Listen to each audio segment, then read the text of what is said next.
Hola amigos, ¿cómo están? Vamos a continuar hablando sobre la serie Por un avivamiento y vamos a hablar hoy día sobre movimiento o grupo religioso, ¿ya? Miren, nuestro Señor Jesucristo cuando estuvo en la tierra fundó un movimiento, el movimiento de Jesús, ¿ya? Era un movimiento porque era un movimiento de masas bien interesante, porque era un grupo de laicos. Nuestro Señor Jesucristo era un laico, sus apóstoles eran laicos, eran judíos creyentes, pero no tenían, ninguno era sacerdote, ninguno era del grupo sacerdotal, ni de los levitas, nada. Eran creyentes, judíos laicos, sencillos, ¿no? Gente del pueblo, y era bien interesante porque era un movimiento, era un mover de masas, ¿ya? Era un mover de masas, ¿no? Tenía una organización muy sencilla, ¿no? El Señor Jesucristo a la cabeza, después sus tres apóstoles principales, que eran Pedro, Jacobo y Juan, después los demás apóstoles hasta completar 12. El tesorero era Judas Iscariote, el traidor, ¿no? Después había más discípulos y la masa de judíos creyentes. Por eso fue un movimiento de avivamiento al interior del judaísmo, ¿no? Todavía no existía la iglesia cristiana, ¿ya? Y era bien interesante porque como era una organización muy sencilla, era bastante informal. Informal en el sentido positivo, ¿ya? Porque no había reglamentarismo, no eran legalistas, no eran formalistas, ¿no? Había una libertad de acción, había flexibilidad para sus acciones, había mucha espontaneidad, ¿ya? En sus acciones, ¿ya? Y también no era un grupo religioso, no tenía esa visión religiosa de cumplir algún tipo de ceremonias, ¿no? No, no, no tenía una visión de cumplir ceremonias o rituales de ningún tipo, ¿ya? Eso no había, era un grupo que tenía una fe viva, ¿ya? Una fe judía viva, ¿no? Que realmente sea, ¿cómo se puede decir? Que sea real en sus vidas, ¿no?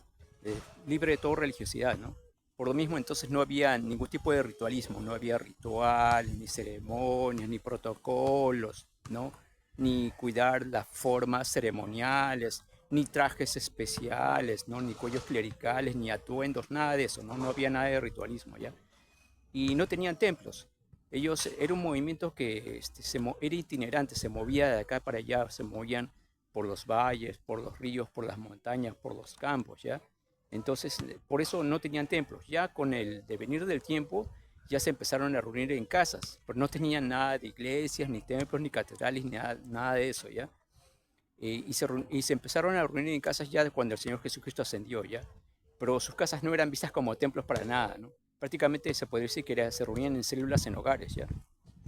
Y también, eh, también era un movimiento de gente carismática, ¿no? O sea, gente en el sentido que tenía mucho carisma, ¿no? Gente muy agradable, gente eh, que llegaba muy bien, caía muy bien a las personas, ¿no? Nuestro Señor Jesucristo era una persona llena de amor, pero también con carácter, ¿no? Por eso la gente decía, cuando el Señor Jesucristo predicaba, la gente decía, nunca hemos oído hablar a alguien como Él, porque hablaba con autoridad, ¿no? Y era una persona amorosa, misericordiosa, compasiva, ¿no? Y caía muy bien, era una persona muy carismática y también los apóstoles aprendieron de él, ¿no? Aprendieron a ser personas carismáticas, muy agradables, que caían bien por sus acciones, sus gestos, sus palabras, sus actitudes, ¿no? Era gente excepcional, ¿no? Y también eh, había un mover fuerte de sanidades, milagros, ¿no? Y cuando ya el Señor Jesucristo ascendió y descendió el Espíritu Santo, ya hubo un mover pentecostal fuerte, ¿no? Continuaron las sanidades, los milagros, los prodigios, ¿no? En ese sentido era un movimiento de fuego, como se dice, ¿no? Y finalmente era un movimiento misionero, ¿no? Iban de ciudad en ciudad, de pueblo en pueblo, de aldea en aldea, ¿no? Predicando el evangelio del reino a las multitudes, ¿no? Siempre había esa preocupación por las multitudes, por las masas, ¿ya? Entonces, pero ¿qué pasó? ¿Qué pasó con el tiempo? ¿No? ¿Qué pasó con el devenir de tiempo? Eh, el Señor Jesucristo ascendió al cielo y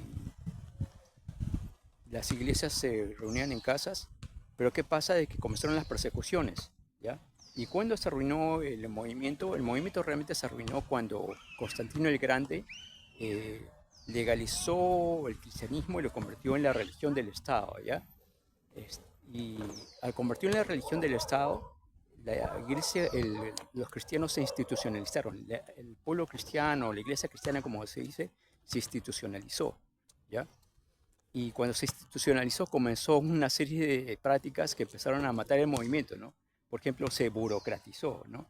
Comenzó, se estableció una casta sacerdotal, ¿no? Por ejemplo, las que se encargaban de las células en hogares eran los ancianos, ¿no? En griego es eh, presbíteros, ¿ya? Y los supervisores, ¿no? Eran los otros ancianos que se llamaban episcopos, que supervisaban a las congregaciones que estaban a cargo de los presbíteros, ¿ya? O sea, de los ancianos. Entonces, los supervisores velaban por el buen andar de las congregaciones, ¿ya? Pero ¿qué pasa? De que a los ancianos se les empezó a llamar sacerdotes, ¿no?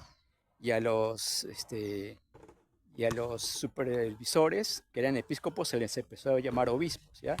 Y se les empezó a dar una serie de características, se les atribuía características especiales como que estaban más cerca de Dios, que eran mediadores entre Dios y los hombres, que eran vicarios de Cristo en la tierra, ¿no? Entonces, ya se les empezó a ver ya como sacerdotes que nunca había habido, ¿no? Eran simplemente laicos, siempre la iglesia cristiana fue un mover de laicos, no era un mover de una casta sacerdotal de ningún tipo, eran laicos y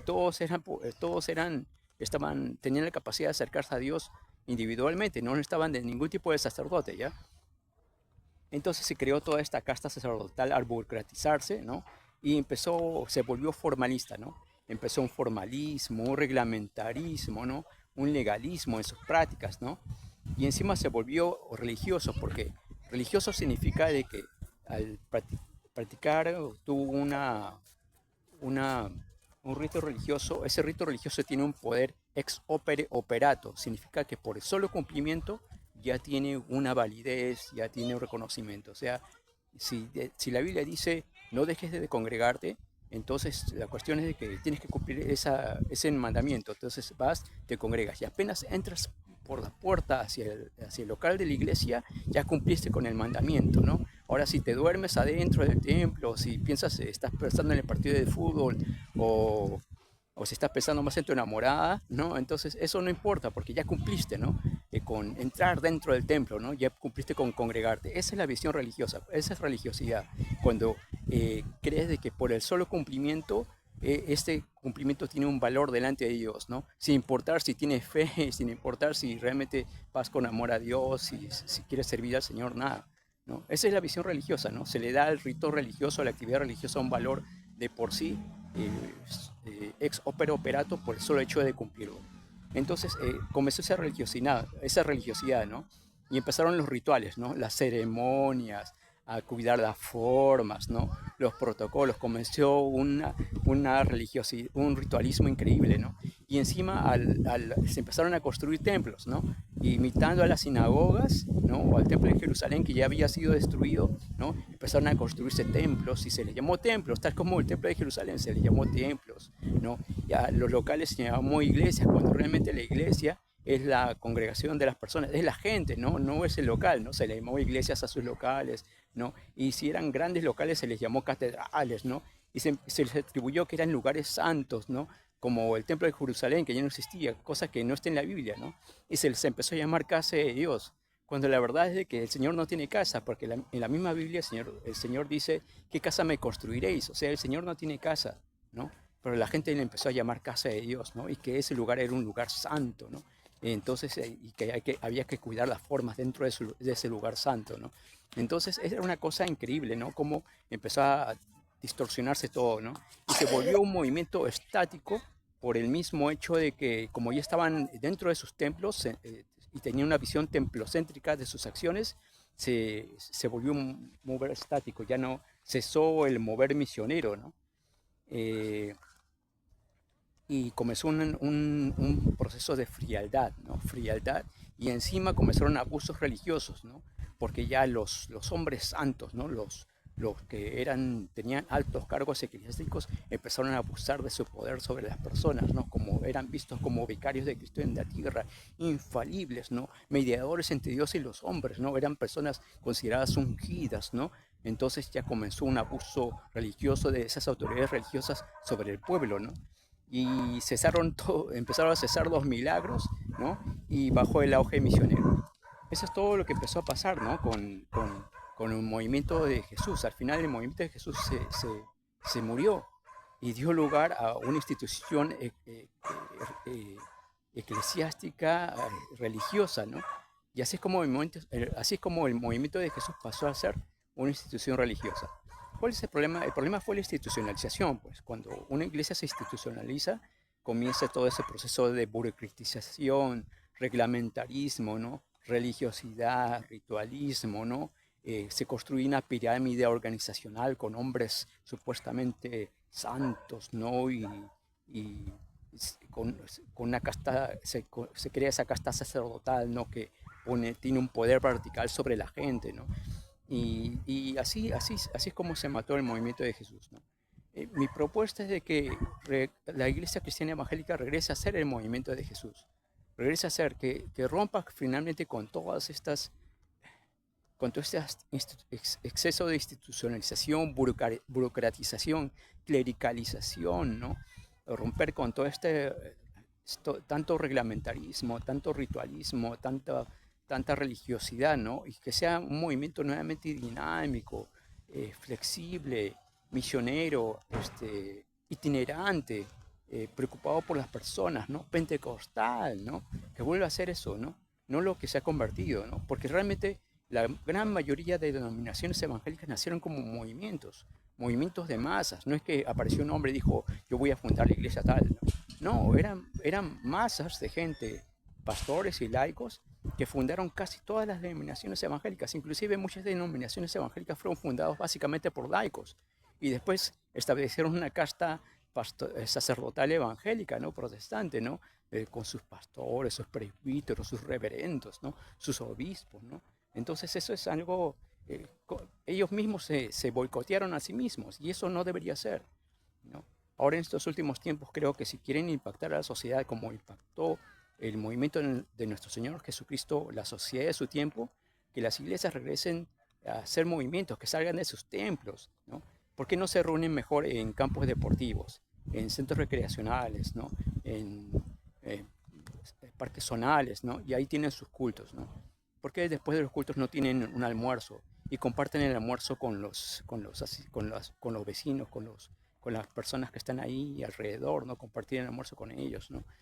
Salir de sus templos, preocuparse por la gente, ¿no? Involucrarse con los problemas de la comunidad, tal vez las pistas del vecindario están todas llenas de baches, tal vez hay basurales, o los parques no tienen árboles, o tal vez hay crimen, ¿no? O el ornato está horrible, entonces comprometerse con los problemas de la comunidad, ¿no? Tal vez hay muchos casos de suicidio, bulimia, eh, depresión, ¿no? Anorexia, ¿no? Alcoholismo, consumo de drogas, ¿no? Violencia familiar, ¿no? Comprométese a solucionar los problemas de la gente. Tal vez hay muchos casos de niños con, con anemia, desnutrición, ¿no? Si no se compromete con la gente, entonces van a ser vistos siempre como fanáticos religiosos, ¿no? Locos obcecados, ¿no? Como cucufatos, ¿no? Así van a terminar siendo vistos. Y la gente, en lugar de quererlos, pues lo va a terminar odiando, porque mucha gente odia a las iglesias evangélicas, ¿no? Aman a Jesucristo, pero odian a las iglesias evangélicas. Mucha gente, ¿no? ¿Por qué? Porque no contribuyen en nada con la solución de los problemas de las personas. Entonces, si quieren impactar a la sociedad en este tiempo, creo que deben realmente convertirse nuevamente en movimientos, ¿no? Que todas las iglesias vuelven a ser lo que una vez fueron, porque casi todas las iglesias fueron movimientos en un momento, ¿no? Regresar a lo que una vez fueron movimientos cristianos, ¿no? De avivamiento, de misioneros y de ayuda a los necesitados, de ayuda a los demás, de compromiso con los problemas de la comunidad, ¿no? Eso es lo que yo propongo, ¿no? Que acabemos ya de una vez con tanta institucionalización burocrática, religiosa, ritualista, fría y templocéntrica, y más bien salir de los templos, ¿no? Y empezar a comprometernos con la gente, ¿no? Y ayudar a las personas, ¿no? Como el Señor Jesucristo nos enseñó. Entonces, espero que este video les sea de bendición, les ayude y que comience realmente una verdadera revolución de Jesucristo en este tiempo, ¿no? La revolución gloriosa de nuestro Señor Jesucristo y con un movimiento cristiano que realmente impacta a la sociedad. Que Dios les bendiga. Cuídense. Chao.